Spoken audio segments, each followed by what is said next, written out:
So it's been a couple of weeks since we decided to close the tea studio. It hasn't been all bad news though. I mean, this kind of downtime, it's given us a bit of a chance to reflect and reset.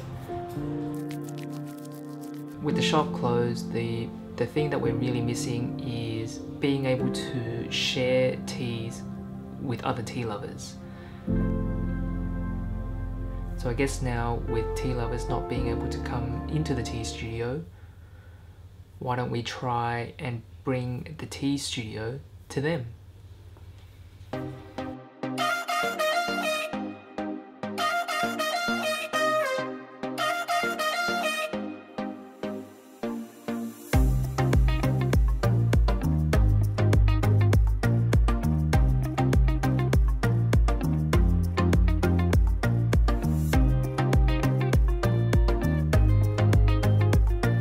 Most teas go, not the most widely available or widely popular type of tea, but it is growing in popularity.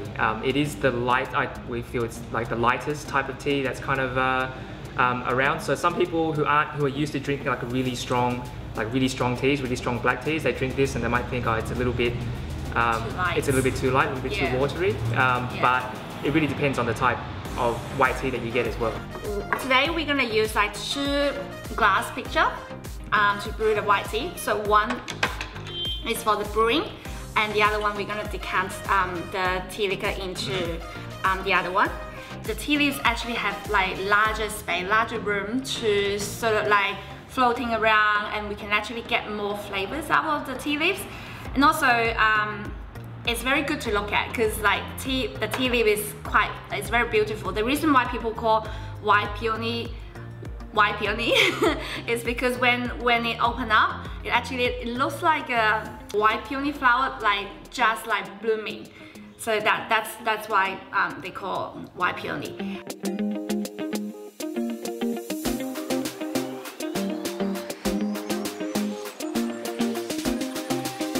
Cool. So while we wait for this white tea to brew, has anyone got any questions about any white tea, or it doesn't have to be white tea or green tea, about tea brewing or teas in general? Probably a question that I've got is the best way for storing and preserving tea to make sure it doesn't go stale. What are your recommendations in relation to that? It depends on what tea, but the priority is you need to store the tea like, first thing very important is avoid sunlight and avoid very like strong smell. Just something that's kind of airtight, you know, and keep it away from sunlight and strong smells, and most teas should be pretty good with that. A lot of people also say to try to reduce the amount of air that's in the packet. Yep. So if it's like a Ziploc packet, you can like squeeze the air out, and then like try to like squeeze as much air out as possible and then seal it. Yeah. And it depends on the kind of tea, like you guys were saying, but the more green it is, the more important it is to reduce that contact 100%. with so much air. Yeah. So another tip is, I forgot to tell you before I actually pour the tea leaves. You can actually leave a little bit like water in the vessel. So it's kind of like, this method is kind of like you get the concentrate of the tea. So when you do the second infusion, you can actually, it's kind of like dilute a little bit, and you can get more flavors out of the tea leaves rather than we strain everything out. And then when you do the second infusion, and you get like the flavor will get pretty light compared to the first one. So this is we just like we think it's kind of like a very good tip from the Chinese people, especially from the white tea and green tea region. This is how they like to brew the tea. They usually leave some liquor in the tea leaves.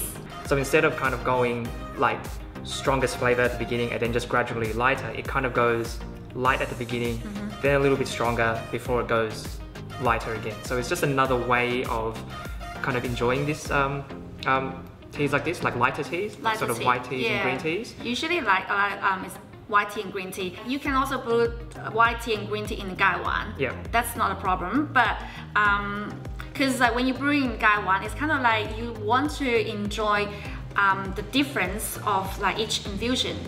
for example, like oolong tea, you can really taste the difference from you know, from the first until maybe the 10th infusion. You get like kind of like a journey. Yeah, same thing with pu'er teas as well. Like it really changes with each infusion. Whereas with like sometimes with the green tea and white teas, it's kind of like, we can say like it's more consistent. It doesn't change that much when you brew it in a Gai one. Yeah, and then it can't take on that many of infusion compared to like oolong tea and pu'er tea. So that's why like a lot of people, they like to brew it in a glass vessel.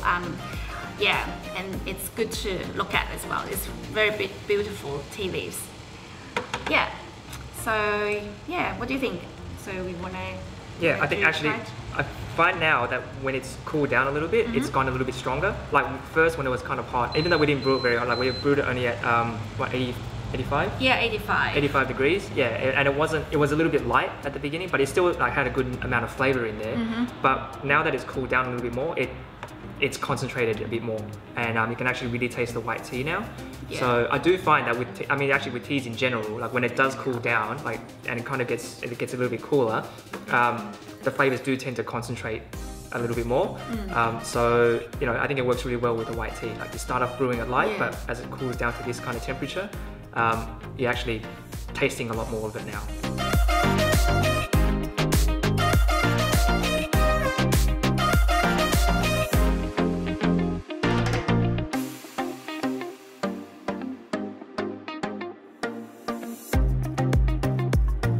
I'm just curious to know, this is sort of like a more elegant grandpa style brewing to me, like the. It is. With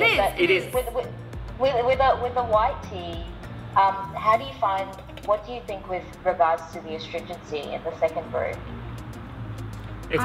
I haven't found any astringency yet in the second brew. I guess it's maybe we don't use a very high temperature and the brewing time is not very long in this style. I haven't found any astringency yet. So yeah, not sure about it. Maybe the third one. Yeah, the third one it might start getting a little bit drier, but right now it's still pretty good. Yeah. So we're gonna do green tea. The brewing method is very similar with the white tea we just did. So it's a lesser long green tea from Fujian. It's from the western part of Fujian. It's called Wuping green tea. What they also call this tea is called snow snails, because it looks like a little snail as well. So very tiny bit, very tiny.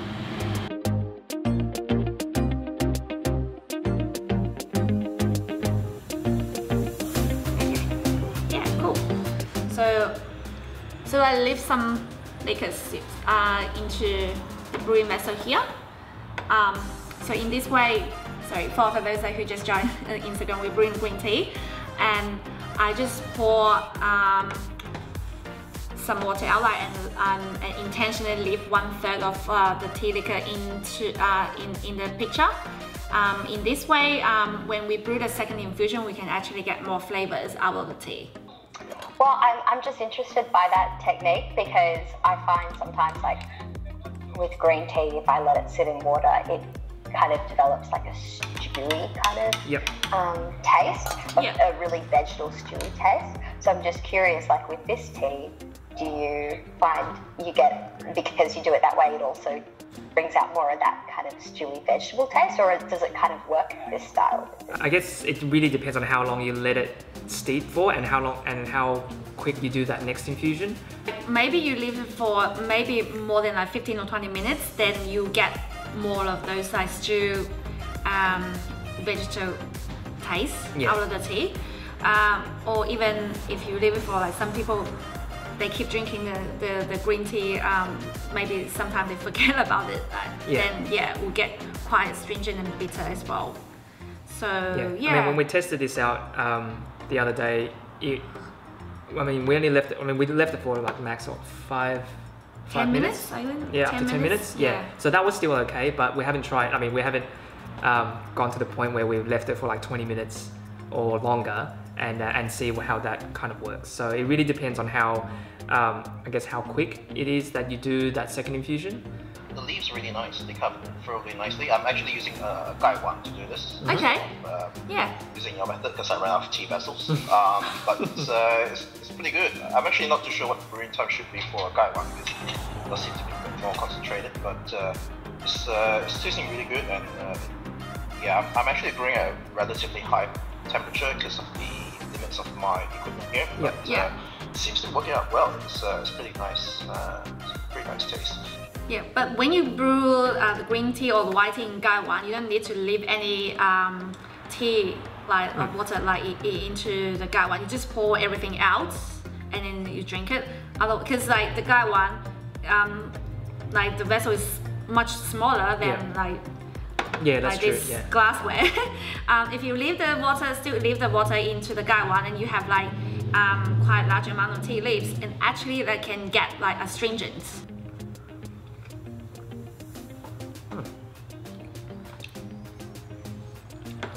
That's brought out something a bit different. Yeah. So this is the second infusion. It definitely gets stronger compared to the first one. And more of the nuttiness is now coming out. Yeah, but is that nuttiness? I think it gets a bit. I can see the bitterness note start coming out.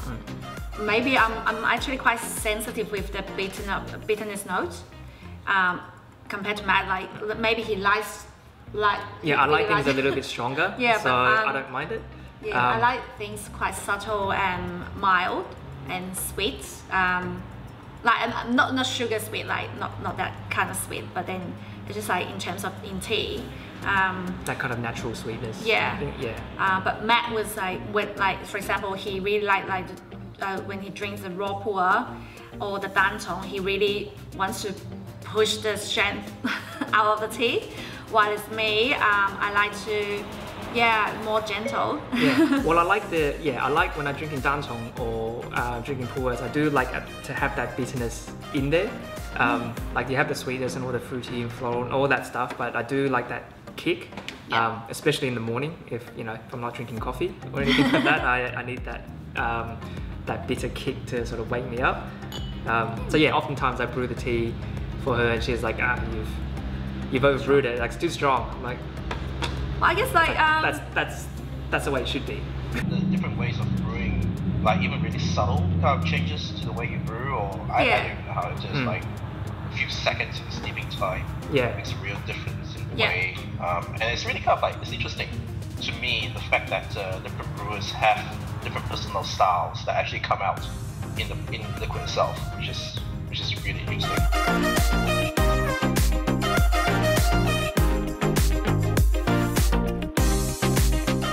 So besides being a bit of a fun way to kind of pass the time during isolation, the purpose of these virtual tea meetups was really for us to find ways to connect with other tea lovers out there. But it's not just for us to connect, it's also for other tea lovers to connect with each other as well. And that's really important, especially now during these strange and unprecedented times that we're currently living through. So everyone, stay safe, stay sane out there, and we'll see you guys in the next video.